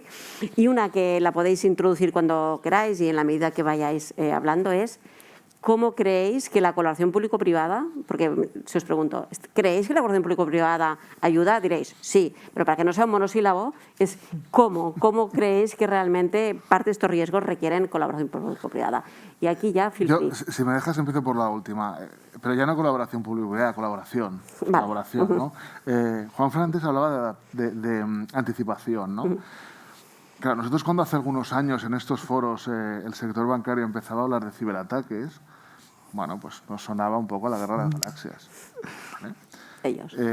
El año pasado, en especial en Estados Unidos, hubo muchos ciberataques a utilities, empresas energéticas y de agua. Muchísimos y de agua, que en algún momento afectaron a la operativa de estas compañías en Estados Unidos, ¿no? Nosotros hemos tenido que dar un impulso en los últimos años a partir de oírlo, ¿no? de otros sectores, y vimos que, bueno, aquello a nosotros nos pillaba lejos, pero claro, nosotros somos infraestructura crítica y por lo tanto tenemos que tener un nivel de seguridad no solo físico, sino también en este caso de ciberseguridad importante, y empezamos a introducir, digamos, y a prever que podía pasar, ¿no? Lo que ya nos estaban contando que otros sectores estaban pasando. Por lo tanto, en este sentido, la anticipación es fundamental, y la colaboración, el explicarnos dónde estamos cada uno, ¿no? Lo que a él le preocupa hoy, a mí me tiene que preocupar mañana, y al revés, lo que a mí me preocupa hoy, a lo mejor ellos no lo habían visto así. Por lo tanto, la colaboración en general y, por supuesto, la público-privada, lo hemos dicho antes, o colaboramos todos o esto no va a funcionar. Eso es muy, muy evidente. Que los desafíos son grandes. Claro, y en cuanto a la preparación de país, pues tú puedes ver el vaso medio lleno, medio vacío, ¿no? Yo creo que hace 2 años tuvimos un simulacro en tiempo real, ¿no? Que fue la pandemia. Un simulacro, digamos, a gran escala, en temas que justamente eso, yo creo que nadie lo había previsto con esa intensidad, ni siquiera el informe que había salido 2 meses antes del Foro Económico Mundial lo identificaba como uno de los principales riesgos, por lo tanto era algo que sí que podía pasar, pero... Y vimos cómo respondió el país. Y hubo algunos sectores, hostia, que lo hicieron muy bien, ¿vale? Y hoy no está en esta mesa, sé que colabora con nosotros, ¿no? En este caso Mercadona, oye, como principal compañía, ¿no? de ese ámbito. No falló.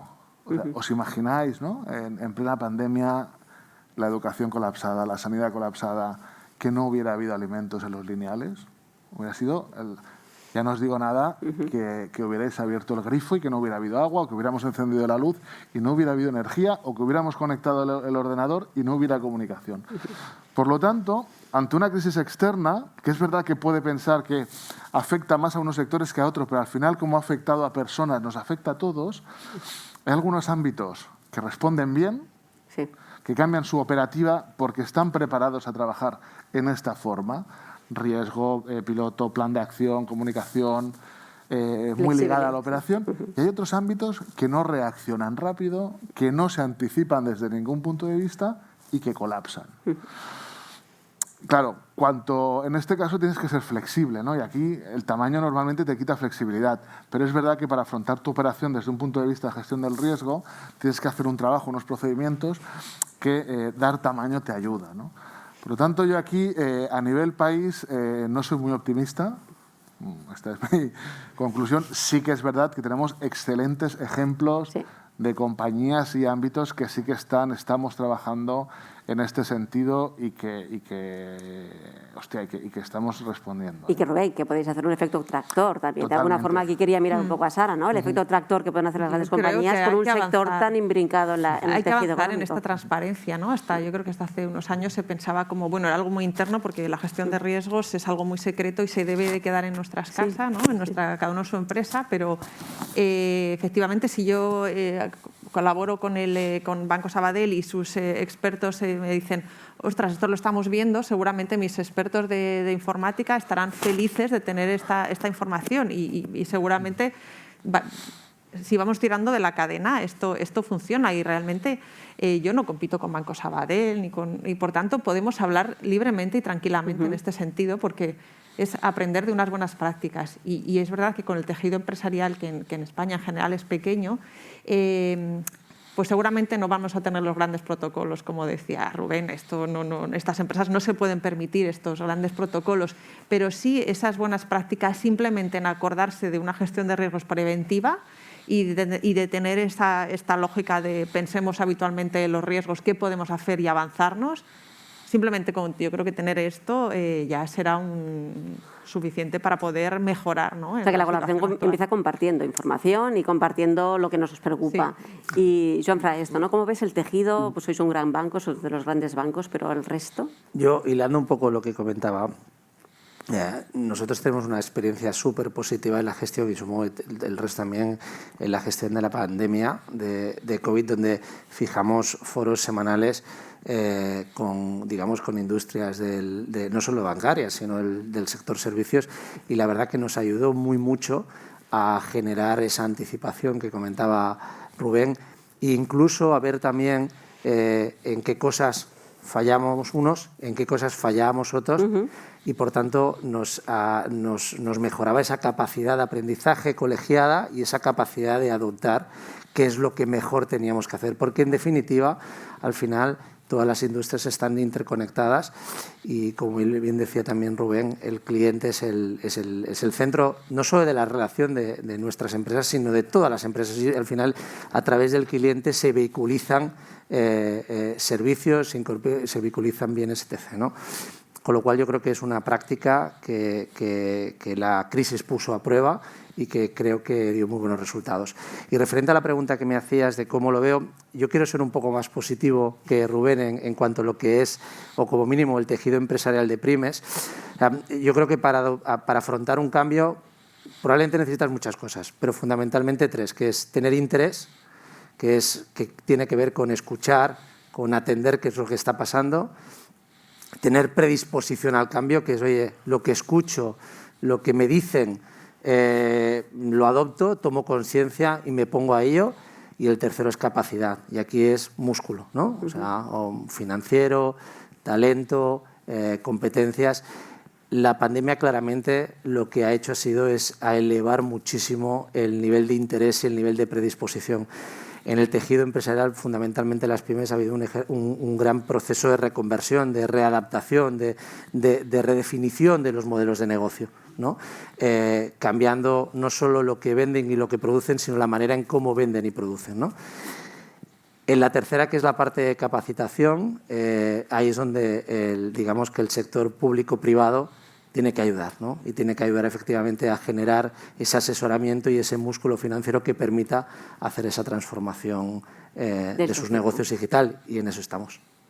Sí, sin duda. Yo lo digo porque ya vamos a ir cerrando, ¿no? Me parece, estoy un poco, con perdón, deslumbrada.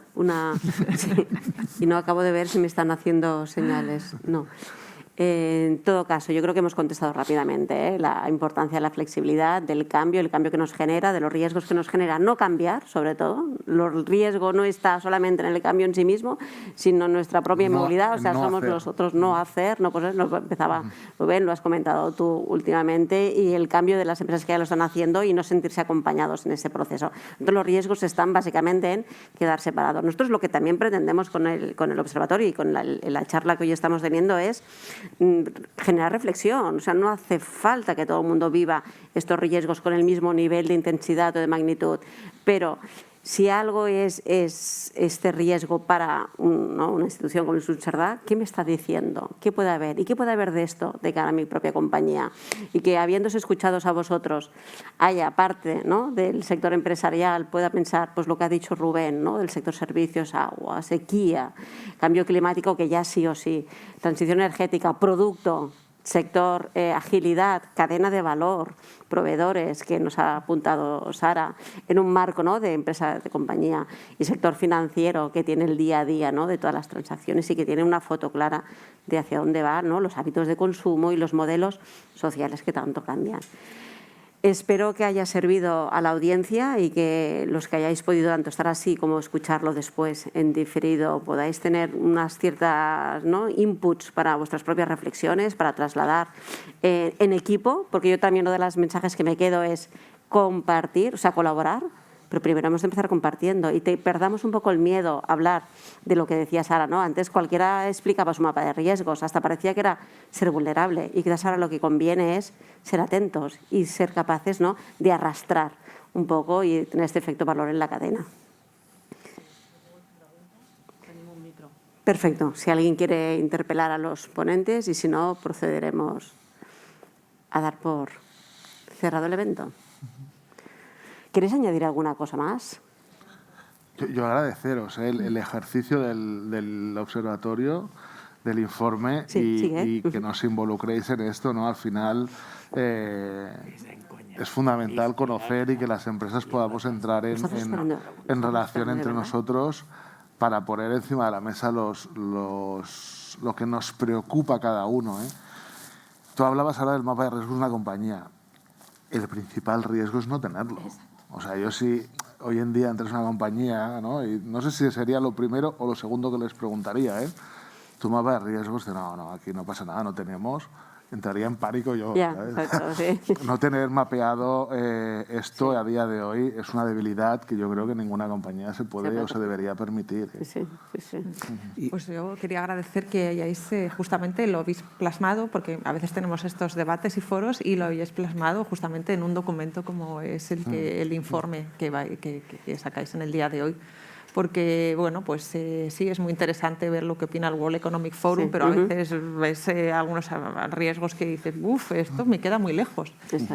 Y quizás cuesta también mantener la atención, ¿no?, en temas muy lejanos, pero cuando ya lo ves aterrizado a nuestra realidad, yo creo que para nosotros que nuestro día a día es muy interesante, pero también ayuda a captar la atención de quizás gente que esté un poco más dispersa o alejada y digan, ostras, realmente cuando leo este informe me centro en lo que nos sucede y me reconozco. Entonces yo creo que daros ahí las gracias y apoyar fundamentalmente. Y perdona, Joan, antes de que te pase la palabra, de hecho, también otra de las pretensiones es, a veces el que genera el mapa de riesgos o trabaja en riesgos en la compañía se puede sentir incluso un poco solo. Sí.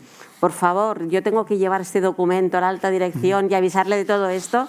Es que tal cual lo dejo en la mesa salgo corriendo. No, de lo que se trata es de que la percepción del riesgo también pueda ser un elemento de discusión, de cambio, de generación y empoderar, ¿no?, de alguna forma a esas personas.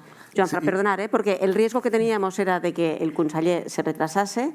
Como podéis ver, si se está retrasando, nos han pedido que lo esperemos. En el momento en que consideren que no debemos de esperar, nos lo dirán.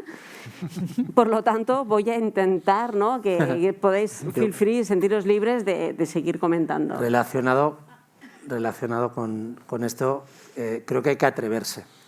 Hay que atreverse a gestionar lo desconocido, hay que atreverse a explicar lo conocido, hay que atreverse incluso a hacer lo que está pautado, pero algunos piensan que hay que hacer cosas distintas cuando sabemos lo que tenemos que hacer, como bien decía Rubén, ¿no? Y vosotros os habéis atrevido a transponer un mapa de riesgos mundial a una realidad española, con lo cual felicidades, y también nos hemos atrevido a estar todos hoy aquí de forma también presencial para poder compartir este acto, que desde luego tiene una sintonía y una sensibilidad distinto que si lo hacemos por medios canales. Solo atreviéndose puede superar el cambio.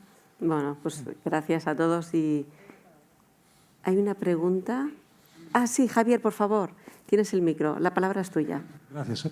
Te presentas brevemente quién eres y pasas a la pregunta. Bueno, soy Javier Mirallas, una persona que lleva unos años en el sector de la seguridad. Quería felicitar al Instituto Cerdá por siempre este tipo de proyectos magníficos que nos traen una realidad que las empresas no deberían de ignorar en ninguno de los casos. Y yo al conjunto de los ponentes felicitarles. Mi visión de los temas, después de más de 40 años de estar metido en la gestión de riesgos y de amenazas, es que vivimos un momento todavía mucho más complejo del que tenemos definido. Porque se puede luchar contra el riesgo y se puede luchar contra la amenaza. Contra lo que es extremadamente difícil de luchar es contra la incertidumbre.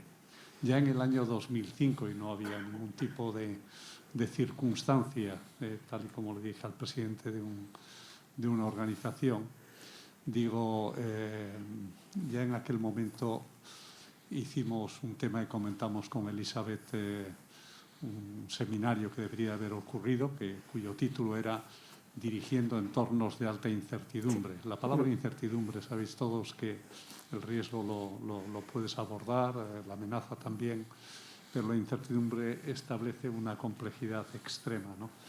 Dicho esto, básicamente lo que creo que habría que abogar, querida Elisabet, es por qué esta información llegara a las empresas, porque las empresas sean conscientes de lo vulnerable que se es. Se ha roto el factor tiempo hace esto ya mucho tiempo, y valga la redundancia, y por lo tanto las cosas acontecen a una velocidad vertiginosa. El último ámbito de las amenazas que dibujasteis en la presentación, que es el de las tecnológicas, el de todo lo que está vinculado a la ciberseguridad o al cibercrimen, eso establece una complejidad de respuesta extraordinariamente. Lo digo yo que fracasé. Cogemos el guante, Javier. Sí. Cogemos el guante de intentar hacer llegar al tejido empresarial. De hecho, es parte de la voluntad, ¿no?, de que el Instituto Cerdá sirva como elemento de interpelar, y también de que las grandes empresas, que hoy tenemos una parte representada, pero que seguro que seguiremos haciendo foros, sirvan para interpelar a su entorno, a su tejido y dando ejemplo. Esto en primer lugar, ¿no? Gracias, Javier. Molt bé, doncs, molt bon dia i gràcies primer per la invitació, després per l'espera, que ara m'explicava el Salvador que ja havíeu acabat i que heu esperat una mica que arribés, per tant, agraït de la paciència. Mireu, fa uns dies ens vam veure amb en Salvador i vam estar parlant precisament d'aquest observatori i de la capacitat o de la necessitat, més ben dit, de poder anticipar riscos i com d'important és això no només a l'hora de prendre decisions de caràcter empresarial, de caràcter econòmic en general, sinó també i especialment decisions en l'àmbit públic, en l'àmbit de les administracions públiques, per tant, en l'àmbit de la presa de decisió a les institucions. De fet, això cada vegada ho tenim més clar, que no vol dir que ho apliquem millor, però com a mínim és veritat que cada vegada som més conscients de la necessitat de fer aquests anàlisis previs, d'avaluar la situació d'entrada, de prendre decisions i després de parametritzar l'impacte d'aquestes decisions. Per tant, cada vegada som més conscients de la necessitat d'entrar esquemes d'aquest tipus en el mecanisme de presa de decisions en l'àmbit públic. Perquè cada vegada la incertesa és més gran. Hi ha qui diu que l'única certesa al segle XXI és la incertesa. De fet, jo que vaig estudiar polítiques, entre altres coses, també vaig estudiar sociologia, diguéssim, perquè quan jo feia polítiques a l'Autònoma, els primers cursos de la diplomatura, diguéssim, eren comuns. I ja llavors llegíem, això era a finals dels 90, llegíem l'Ulrich Beck, que ara és mort, diguéssim, però en aquells moments era un dels sociòlegs de referència que ja apuntava aquesta societat del risc. La seva definició del tombant de segle i de cap on anàvem era el que ell anomenava la societat del risc, en la qual deia es democratitza el risc, que vol dir que grups o individus que aparentment i en altres circumstàncies semblava que estaven preservats de determinades situacions, cada vegada més estaven també en una situació d'amenaça. I aquesta és la societat del risc que ens toca gestionar efectivament en aquests moments, on tot és molt dinàmic, on tot és molt canviant i on ens trobem en situacions com la Covid o la pandèmia que no haguéssim imaginat mai, o que en tot cas no formava part de les qüestions probables. I ara també les hem de posar en el llistat. I per afrontar aquest context és imprescindible d'entrada que reconeguem els riscos, això vol dir avaluació, anàlisis, per això és tan important l'observatori, i que siguem capaços d'intervenir per minimitzar els efectes d'aquests eventuals o possibles riscos. I això, com deia al principi, és un propòsit, un bon propòsit en l'àmbit privat, però també és absolutament necessari en l'àmbit públic. I encara diria més, és imprescindible que ho treballem de manera concertada l'àmbit privat i l'àmbit públic. Que ens posem d'acord a l'hora de definir quins riscos tenim per davant i, sobretot, que siguem capaços de consensuar les receptes. I aquest és el propòsit que des del Departament d'Empresa i Treball en aquest cicle polític ens hem fixat. Estem en uns moments de canvis tectònics, de grans transformacions, de grans revolucions, fins i tot diria, en alguns sectors això és molt evident, i en aquest paisatge és absolutament determinant i això marcarà la nostra posició en el futur, si ho afrontem millor o pitjor, i per tant si millorem la nostra posició, la nostra competitivitat o no, allò que marcarà és la capacitat de donar-hi resposta, però resposta coparticipada, resposta concertada entre tots els agents econòmics, socials, el teixit empresarial i les administracions. Per fer-ho, anàlisis d'aquest tipus són imprescindibles i ho valorem molt perquè ens ajuda. És important que ens transferim informació, que la compartim. L'anàlisi de les dades és cabdal en aquests moments per intentar entendre què és el que està passant, però sobretot, insisteixo en aquesta idea, és important que un cop tinguem la radiografia feta, les receptes siguem capaços de compartir-les. Per tant, nosaltres creiem que aquest observatori és absolutament interessant, que és important que anem incorporant mecanismes d'aquest tipus en el nostre dia a dia, en la nostra quotidianitat. De fet, d'aquí unes poques setmanes presentem les conclusions del Pacte Nacional per la Indústria, que és el pacte a nivell nacional. De fet, venim ja d'un pacte nacional, l'estem renovant amb una filosofia absolutament diferent, volem que sigui molt més executiu, amb accions molt concretes, amb fitxes d'actuacions molt determinades, amb la seva repercussió pressupostària, és a dir, amb quins recursos comptem per fer aquelles accions. En definitiva, volem que sigui un instrument realment transformador del país des del punt de vista de la reindustrialització. Ens hem marcat la fita d'arribar al 25% del pes de la indústria en el nostre PIB. Estem al 19,8%, gairebé la mitjana europea, que és del 20%, però volem anar als estàndards que ens marca, per exemple, Alemanya o Àustria, que és aquest 25%. Per anar-hi, aquest Pacte Nacional per la Indústria. Però el que és rellevant i que té relació avui amb el que esteu presentant, dintre d'aquest Pacte Nacional per la Indústria, hem definit l'oficina de transició del sector de l'automoció, que és un d'aquests sectors, segurament és el més paradigmàtic, que està visquent els grans canvis. Avui som a casa SEAT. I SEAT és la marca estàndard, emblemàtica, l'OEM, cabdal per explicar la història del sector del nostre país i fins i tot l'evolució econòmica de Catalunya les últimes dècades. Bé, doncs davant d'aquests canvis brutals és important que hi hagi aquesta oficina que també fent un anàlisi efectiu i concret de quina és la realitat i de quines són les oportunitats, marqui quines són les decisions de país que ens han de permetre garantir que el pes que ha tingut el sector de l'automoció al segle XX el tingui al segle XXI, evidentment amb un nou paradigma que és el de l'electrificació del vehicle i el canvi cap a les zero emissions. Tant és el context, tant és el sector, que és molt important, que és el de l'automoció, el que vull posar sobre la taula és que nosaltres també anem incorporant aquesta metodologia a l'hora de prendre decisions. I des d'aquest punt de vista també estem elaborant o estem perfeccionant el mapa de riscos industrials i econòmics del país per identificar quins són els perills al nostre entorn, no només en l'àmbit de l'automoció, sinó en tots, per poder actuar amb més coneixement de causa i de manera més dirigida i de manera més eficient.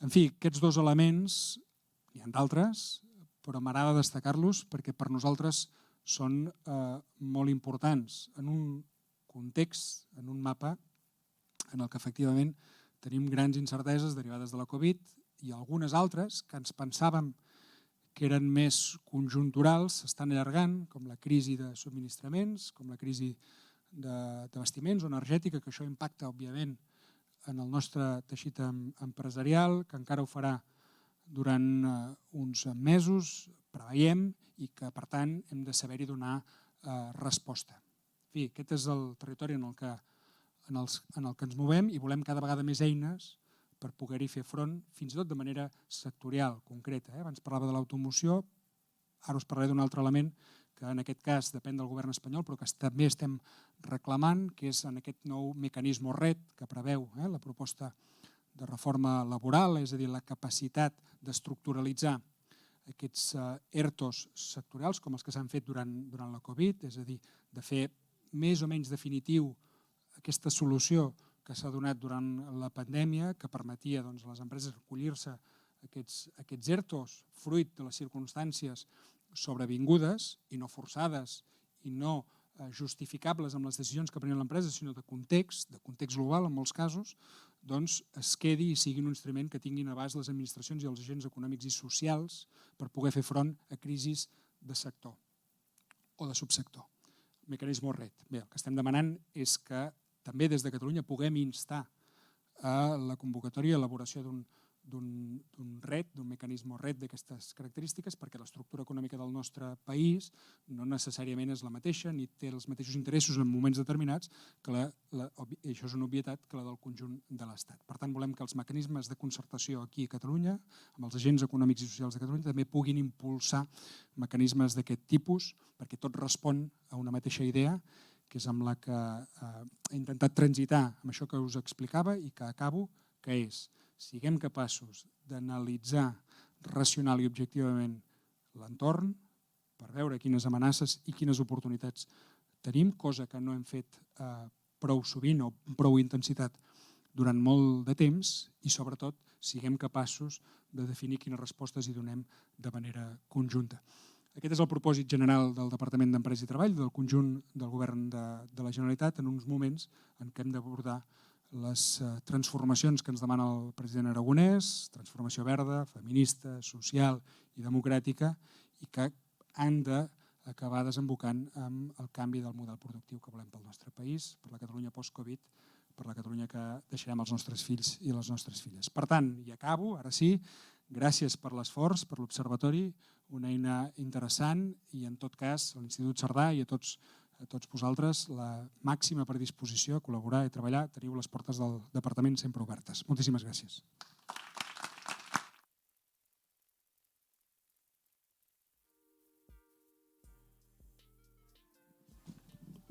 Ja sí, ara com a comiat, agrair-vos a tots, a la SEAT, a Casa SEAT per el que ha estat extraordinària el funcionament i l'organització. Gràcies als que hi han treballat amb el treball de l'Observatori, gràcies als que heu presenciat i gràcies al que vegin després, visualitzin la sessió a través de tal. I gràcies a tu, conseller, perquè la teva exposició, que ens has honorat amb la teva colenda, és que precisament toca un dels punts que l'Observatori vol detectar. Podríem fallar molt amb els reptes que tenim ara si la col·laboració público-privada no es posés sobre la taula i s'activés d'una manera que garanteixi que els esforços són aprofitats adequadament. Per tant, moltes gràcies. Esperem veure't en una propera sessió, quan fem la propera presentació del següent observatori, i continuem treballant, t'informarem de com avancen les coses. Gràcies a tots i ara sí, adéu-siau.